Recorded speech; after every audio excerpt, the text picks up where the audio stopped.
क्यों नहीं लड़ेंगे? बच्चे के लिए लड़ाई कौन नहीं लड़ता? कौन माँ बाप छोड़ देता? कौन छोड़ देता? आप बताइए कि हम लोग के हाथ में यही नहीं है कि हमारी ज़िंदगी इसको लग जाती है, हमारा जीवन नहीं जाता।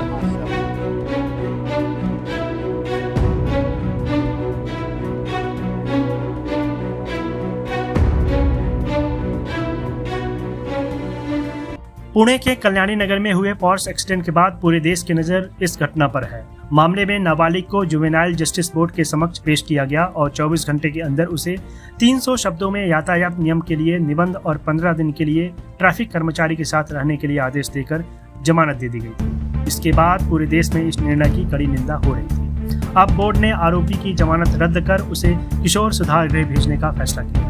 जुवेनाइल जस्टिस बोर्ड ने पुणे के कल्याणी नगर दुर्घटना मामले में किशोर आरोपी की जमानत रद्द कर दी और अब उसे जुवेनाइल कस्टडी सेंटर भेजा जाएगा। दरअसल 2 जिंदगियों को खत्म करने के बाद जुवेनाइल जस्टिस बोर्ड ने आरोपी को केवल एक निबंध लिखने को कहकर जमानत दे दी। इसके खिलाफ पूरे महाराष्ट्र में गुस्से का माहौल था। इस घटना के दुष्परिणामों के बाद जुवेनाइल जस्टिस बोर्ड ने आरोपी की जमानत रद्द कर दी और उसे किशोर सुधार गृह भेजने का आदेश दिया। आरोपी वेदांत अग्रवाल को बुधवार को जुवेनाइल जस्टिस बोर्ड के सामने पेश किया गया।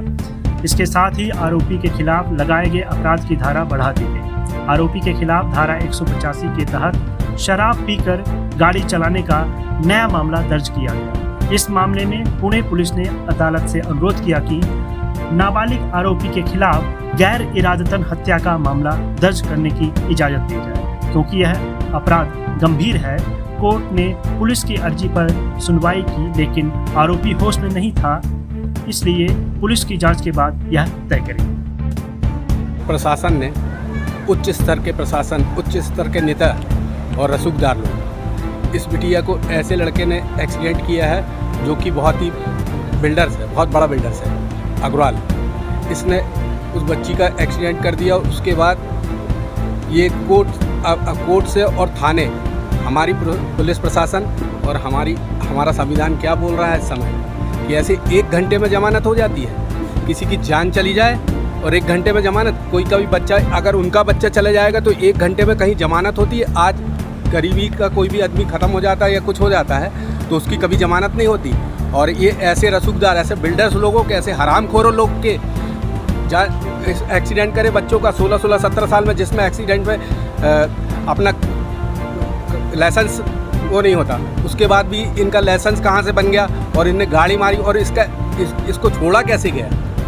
क्या हमारा संविधान यही बोल रहा है कि किसी नाबालिग बच्चा एक्सीडेंट करे, किसी के बच्चे की ज़िंदगी उजाड़ दे, किसी का घर उजाड़ दे, और इस तरह का संविधान बनता है? और इतवार के दिन कौन सा कोर्ट, स्पेशल कोर्ट लगता, वहाँ से जमानत होना ही नहीं चाहिए थी। कैसे हो गई जमानत? ये क्या कर रही है प्रशासन, क्या कर रहा है? इसको पूछने वाला, अरे सरकार से ऐसी मांग करते कि ऐसे लोगों का कभी एक्सीडेंट कर रहे हैं और छोड़ दे उनको, कभी आप इनको सख्त से सजा होना चाहिए।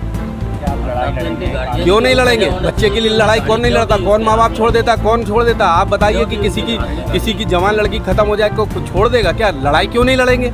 लड़ाई लड़ना, इसमें क्या लड़ाई है? हमारे तो घर से उजड़ गया बच्चा।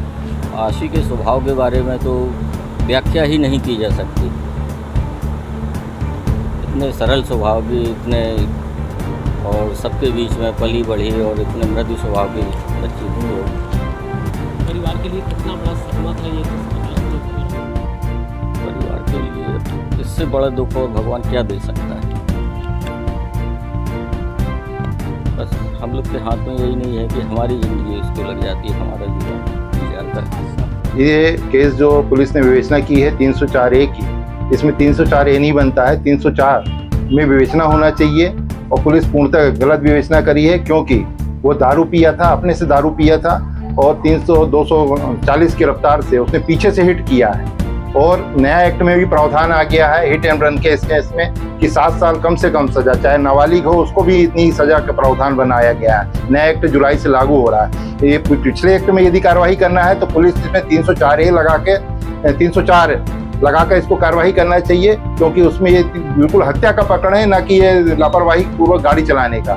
जानबूझ के उसने शराब पी है, बियर में अपने से पी है और बिना रजिस्ट्रेशन के, बिना ड्राइविंग लाइसेंस के उसने पीछे से जानबूझ के हिट किया है। ये हत्या है, न कि एक लापरवाही का केस है। तो पुलिस गलत विवेचना कर रही है, गलत इसको बेल मिली है। विवेचना के आधार पर जज साहब ने इसको गलत तरीके से बेल दिया है, और ये नए कानून का जो होना जल्दी से लागू होना चाहिए, जिससे इस प्रकार से हत्याओं पर रोक लग सके। फिलहाल इस कार हादसे में नाबालिग आरोपी के पिता को पुलिस ने हिरासत में ले लिया है।